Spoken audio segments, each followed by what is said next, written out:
کبھی بھی اپنے مرتبے پر نہیں پہنچ سکتا۔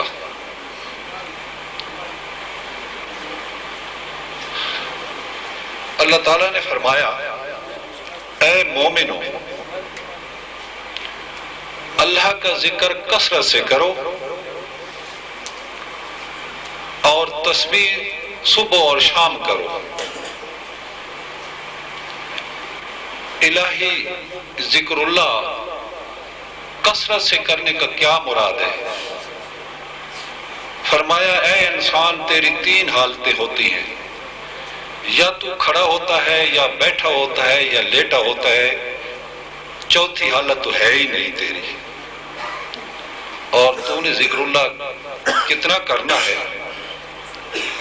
فرمایا فیضا قضیتم الصلاۃ فاذکروا اللہ قیاما وقعودا وعلی جنوبکم، جب نماز پڑھ لیا کرو تو کثرت سے ذکر اللہ کیا کرو، چاہے تم کھڑے ہو، چاہے تم بیٹھے ہو، چاہے تم لیٹے ہو۔ اور اس کی مزید تشریح، اس کی مزید تفسیر حضور علیہ الصلوۃ والسلام نے ان الفاظ میں فرمائی ہے الانفاس معدودۃ وکل نفس یخرج بغیر ذکر اللہ تعالی فہو میت۔ اے لوگو تمہاری زندگی کی سانسیں گن کر رکھی گئی ہیں، اور جو سانس بھی ذکر اللہ کے بغیر گزرتی ہے وہ مردہ ہے۔ اب تھوڑا سا غور کریں، جب انسان گفتگو کر رہا ہے، روٹی کھا رہا ہے، پانی پی رہا ہے، کام کر رہا ہے، سو رہا ہے، تو کیا سانس رک جاتی ہے؟ بولو جب سانس چلتی رہتی ہے، اور ذکر اللہ ہر سانس پر فرض ہے۔ تو سوچنا چاہیے کہ ذکر اللہ کا مطلب کیا ہے اور تسبیح کا مطلب کیا ہے۔ فرمایا ذکر اللہ تو ہر دم کا ہمیشہ جاری رکھ، یہ دائمی فرض ہے، چونکہ یہ اللہ تعالیٰ نے حکم دیا ہے دونوں چیزوں کا، یہ دونوں چیزیں ہم پر فرض ہیں۔ جہاں بھی اللہ تعالیٰ کا حکم آتا ہے قرآن مجید میں وہ فرض عین ہوتا ہے، تو ذکر اللہ بھی فرض ہے اور تسبیح بھی فرض ہے۔ تسبیح اور ذکر اللہ میں فرق کیا ہے؟ ذکر اللہ کیا چیز ہے اور تسبیح کیا چیز ہے، یہی سمجھنے کی چیز ہے۔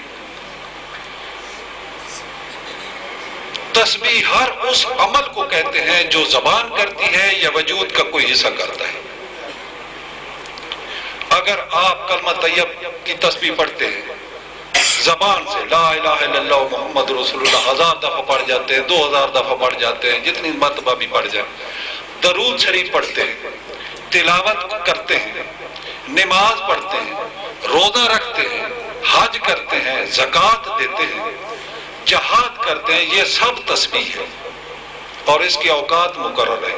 صبح اور شام کا مطلب ہے اس کی اوقات مقرر ہے، تسبیح کے اوقات مقرر ہیں، یہ اپنے اپنے وقت پر یہ فرض ہیں تم پر، لیکن ذکر اللہ ہر سانس پہ فرض ہے، چاہے تم سوئے پڑے ہو تب بھی یہ فرض ہے، یہ دائمی فرض ہے۔ اور ان کا آپس میں تعلق کیا ہے؟ حضور علیہ الصلوۃ والسلام نے فرمایا من لم یؤدِ فرض الدائم لم یتقبل اللہ منہ فرض الوقت، جو آدمی وقتی فرض ادا نہیں کرتا، دائمی ذکر نہیں کرتا، جو آدمی دائمی ذکر نہیں کرتا، یعنی ہر سانس کے ساتھ ذکر اللہ نہیں کرتا، اس کے اللہ تعالیٰ وقتی فرائض قبول نہیں کرتا، نہ نماز، نہ روزہ، نہ حج، نہ زکوٰۃ، نہ تلاوت، نہ ورد، نہ وظیفے، نہ چلے، نہ مراقبے، وہ قبول نہیں کرتا۔ اسی طریقے من لم یؤدِ فرض الوقت لم یتقبل اللہ منہ فرض الدائم، جو شخص وقتی فرائض ادا نہیں کرتا، شریعت کے جتنے اعمال ہیں، یہ فرائض جتنے بھی ہیں شریعت کے، وہ ادا نہیں کرتا، اللہ تعالیٰ اس کے دائمی فرض یعنی ذکر اللہ کو بھی قبول نہیں کرتا۔ یہ دونوں لازم و ملزوم ہیں۔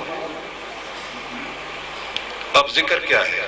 تسبیح تو ہے جو زبان عمل کرتی ہے، آنکھ کرتی ہے، کان کرتے ہیں، ہاتھ کرتے ہیں، پاؤں کرتے ہیں، سارا وجود جو کام کرتا ہے وہ تسبیح ہے. اور یہ تسبیح کائنات کی ہر چیز کر رہی ہے. سب سے زیادہ ایسے فرشتے کر رہے ہیں. یسبح للہ ما فی السماوات والارض. زمین و آسمان کی جو چیز بھی ہے اللہ تعالیٰ کی تسبیح میں مشغول ہے. اب اگر غور کریں، آپ کا معدہ اللہ تعالیٰ نے اس کی جو ڈیوٹی لگا دی وہ اس کی تسبیح ہے. وہ دائمی طور پر وہ کبھی اس میں غفلت نہیں کرتا. آنکھ ہے، کان ہے، زبان ہے، ہاتھ ہے، پاؤں ہے، وہ اپنی تسبیح جاری رکھی انہوں نے رکھی ہوئی ہے. لیکن ذکر اللہ، ذکر کا کیا معنی ہے؟ ذکر کے معنی ہے یاد. ذکر کی کیا معنی ہے؟ یاد. اور یاد کون کرتا ہے؟ دل کرتا ہے. اس میں زبان استعمال نہیں ہوتی، ہاتھ استعمال نہیں ہوتے، کان استعمال نہیں ہوتے، آنکھیں استعمال نہیں ہوتی، وجود کا کوئی حصہ استعمال نہیں ہوتا. صرف دل، یاد دل کرتا ہے. اور اللہ تعالیٰ کیا کرتا ہے؟ اللہ کو یاد کرتا ہے. تو یاد تو وہ چیز آتی ہے جو دیکھی ہوئی ہو. جو چیز دیکھی ہوئی نہ ہو وہ یاد کیسے آتی؟ آپ سب لوگ عاقل بالغ بیٹھے ہیں یہیں اپنے گھر میں، اپنے کمروں میں، اپنے بکسوں میں، اپنی پیٹیوں میں، یہاں آپ کو وہ چیزیں نظر آ رہی ہیں یا نہیں آ رہی؟ یہ ہے ذکر، یاد. زبان کا کام نہیں ہے ذکر کرے. یہ جو کہتے ہیں جی ذکر کی محافل ہے اور بلند آواز سے اللہ اللہ کرتے رہتے ہیں، یہ میرے بھائی تسبیح ہے، ذکر اللہ نہیں ہے. اللہ تعالیٰ نے ذکر اللہ فرض کیا ہے. اور حضور حق بہت صاحب نے اس غلط فہمی کو نکالنے کے لیے جو لوگوں کے دلوں میں ہے کہ زبان سے ہم جو کلمہ طیب پڑھتے ہیں، درود شریف پڑھتے ہیں اور تلاوت کرتے ہیں یا کوئی عمل بھی کرتے ہیں، ہم نے اسے ذکر سمجھ رکھا ہے. حضور حق بہت صاحب نے اس کا ترجمہ ہی تصور اس میں اللہ کر دیا ہے تاکہ ابہام بھی نہیں رہے، غلطی نہ رہے کہ ذکر اللہ کیا ہے. ذکر کے معنی ہے تصور، اور ذکر اللہ کے معنی تصور ہے. اس میں اللہ کو یاد کرو. اب یاد کرنا ہے اللہ کو، اور یاد وہ چیز آتی ہے جو دیکھی ہوئی ہو. کیا ہم نے اللہ کو دیکھا ہوا ہے؟ کون کہتا ہے نہیں کہتا؟ یہی غلط فہمی ہے. کیا آپ اللہ تعالیٰ کے پاس کون فرمانے سے پہلے ہزاروں سال اللہ تعالیٰ کی بارگاہ میں حاضر نہیں رہے؟ اللہ تعالیٰ نے آپ سے سوال نہیں کیا تھا وہاں الستو بربکم؟ آپ نے جواب نہیں دیا تھا بلا. یہاں کہتے ہو کہ نہیں، دیکھا ہوا نہیں ہے. دیکھا ہوا ہے. اور ہمیں ہماری اس نے کوئی ڈیوٹی بھی لگائی ہے. ہمارے ذمہ اللہ تعالیٰ نے امانت بھی دی ہے ہمیں، اور پھر وہاں سے ہمیں یہاں بھیجا ظلمت کا دن. اس نور سے یہاں بھیجا ظلمت کا دن. ہم اسے بھول گئے.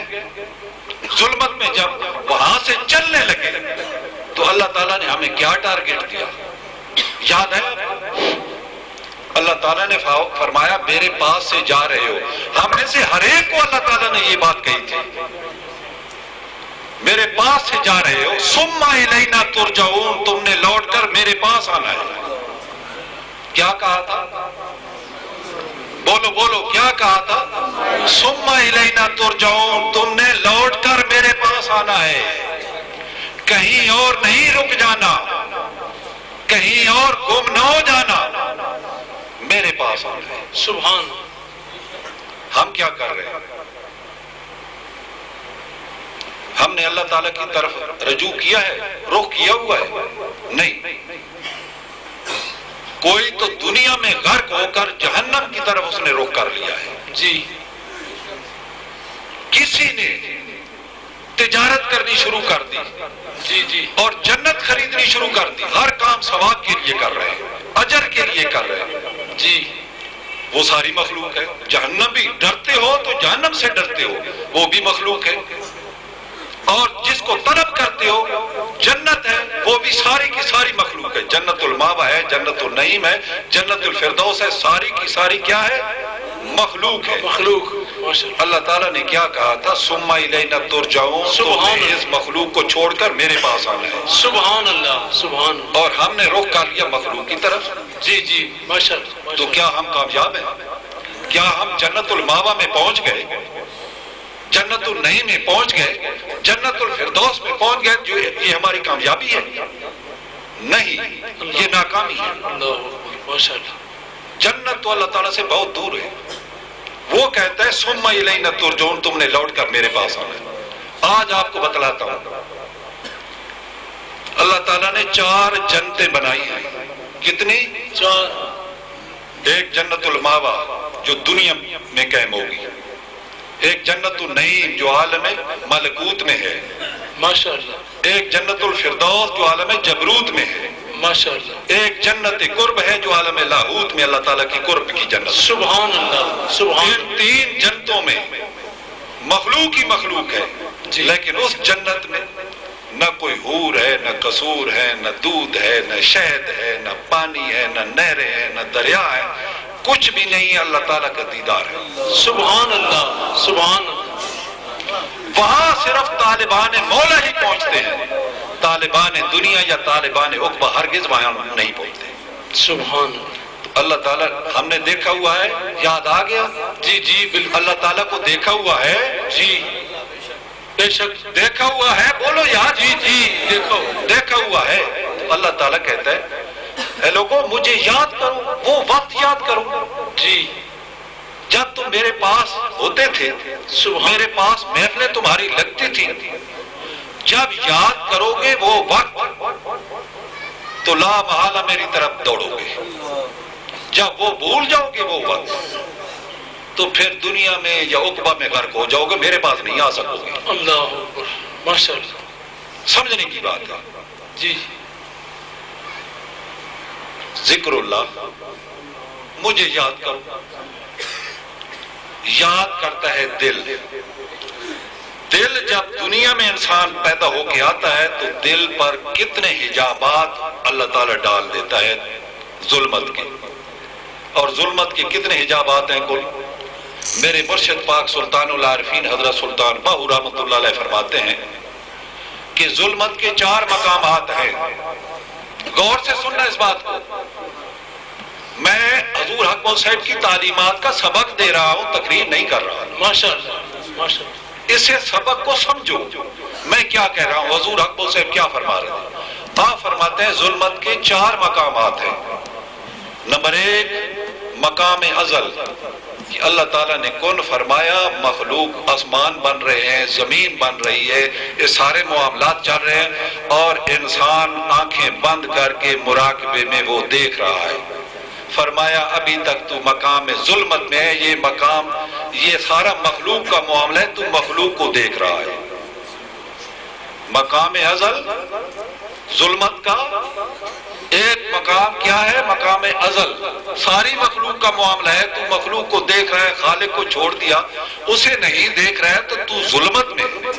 نمبر 2 مقام ابد، کہ سورہ اسرافیل پھونکا گیا، میدان حشر قائم ہو گیا، حساب کتاب ہو رہا ہے، تو تماشا دیکھ رہا ہے سارے معاملے کا یہاں مراقبے میں بیٹھ کر.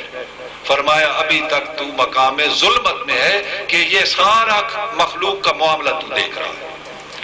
نمبر 4 مقام عقبہ، جنت، وہ بھی ساری مخلوق ہے، اگر اس کا نظارہ کر رہا ہے، دیکھ رہا ہے جنت میں کیا ہو رہا ہے، تو فرمایا ابھی تک تو ظلمت میں ہے. نمبر 4 مقام دنیا، یہ ویسے ہی ظلمت ہے. آپ فرماتے ہیں گو کہ ان 4 مقامات میں زندگی کی چمک دمک ہے، لیکن عارف وہ ہے جو ان 4 مقامات کی لذات سے منہ موڑ کر لذت دیدار پروردگار میں غرق ہو جائے. سبحان اللہ. سبحان اللہ. سبحان اللہ. ماشاء اللہ. یہ سلطان العارفین کی تعلیمات ہیں. جی جی. عارفوں کے بادشاہ. عارف کون ہوتا ہے؟ جو اللہ تعالیٰ کی ذات کو پہچانتا ہے، اور پہچان دیکھے بغیر نہیں ہوتی. اب عجیب سا ایک الجھاوا پیدا کر رکھا ہے ہماری تعلیم نے، جو ہمیں دی جا رہی ہے کہ اللہ تعالیٰ تو دنیا میں جی نظر نہیں آتا۔ ارے میرے بھائی، تھوڑا سا تو اپنے عقل کو بھی استعمال کر لے، کیوں نظر نہیں آتا؟ کیا ہم میں وہ طاقت نہیں ہے، وہ صلاحیت نہیں ہے اللہ تعالیٰ کو دیکھنے کی؟ کیوں نہیں آتا؟ ہمیں تو اس نے کلمہ بھی یہ دے دیا، اشہد ان لا الہ الا اللہ و اشہد ان محمد عبدہ و رسولہ۔ یہ کلمہ پڑھتے ہیں نا ہم لوگ، ذرا ایک دفعہ پڑھ لیں سارے، اشہد ان لا الہ اشہد ان لا الہ الا اللہ و اشہد ان محمد عبدہ و رسولہ۔ اپنے اندر غور کریں کہ آپ نے کیا کہا۔ آپ نے کہا کہ میں شہادت دیتا ہوں کہ اللہ کے سوا کوئی معبود نہیں۔ شہادت دی ہے آپ نے؟ جی جی جی۔ اور شہادت بغیر مشاہدے کی جھوٹی ہوتی ہے، شہادت کی تو بنیادی مشاہدہ ہے۔ بے شک کلمہ پڑھتے ہو، انکار کرتے ہو، اللہ نظر نہیں آتا۔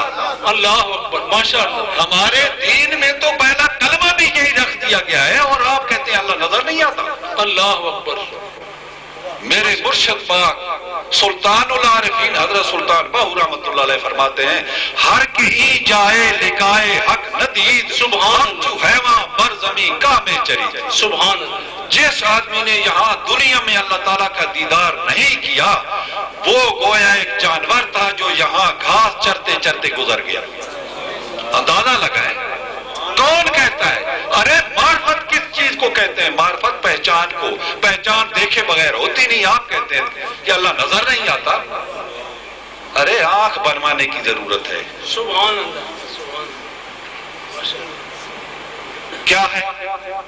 اللہ نظر آتا ہے، وقت ہم نے اس کے پاس گزارا ہے، اور وہ کہتے ہیں مجھے یاد کر، ہر دم یاد کر، مجھے بھول مت۔ اور ہم نے کیا کر دیا؟ سارا زور ہم نے نماز، روزے، حج، زکات، تلاوت اس پر لگا دیا۔ اور اس کے متعلق اللہ تعالیٰ نے کیا فرمایا؟ دیکھیے، ذکر اللہ کس کا کام ہے؟ دل کا۔ سمجھ رہے ہیں میری بات؟ سن بھی غور سے رہے ہیں۔ اس نے کیا کہا ہے؟ ذکر اللہ، ذکر اللہ کرو۔ اور ہم نے صرف ذکر اللہ کو چھوڑ دیا، تسبیح شروع کر دی، رات دن نماز، روزہ، حج، زکات، جہاد کر رہے ہیں، لیکن ہماری حالت کیا ہے ان اعمال کی؟ کیا اس میں ہم کامیاب ہو رہے ہیں؟ جب اللہ کا نبی حضور علیہ الصلوۃ والسلام فرماتے ہیں ان اللہ لا ينظر الى صورکم ولا ينظر الى اعمالکم بل ينظر فی قلوبکم ونیاتکم، بے شک اللہ تعالیٰ نہ تو تمہاری صورتوں کی طرف دیکھتا ہے کہ تم نے کتنی پاکیزہ صورتیں بنا رکھی ہیں، نہ ہی تمہارے اعمال کی طرف دیکھتا ہے کہ تم کتنے خوشنما اعمال اختیار کیے بیٹھے ہو، بلکہ اللہ کی نظر تمہارے دل پر ہے۔ تمہارا دل میری طرف دیکھ رہا ہے یا نہیں دیکھ رہا؟ اللہ تعالیٰ ان اعمال کو دیکھتا ہی نہیں، جن پر ہم نے بھروسہ کر رکھا کہ یہ جب ہمیں اللہ تعالیٰ کی پہچان نہیں ہو سکی، ذکر اللہ نہیں کر سکے، تو ہمارے پلے کچھ نہیں۔ ہاں، اب خاص نقطہ، انتہائی اہم ترین نقطہ دین کا یہ سمجھے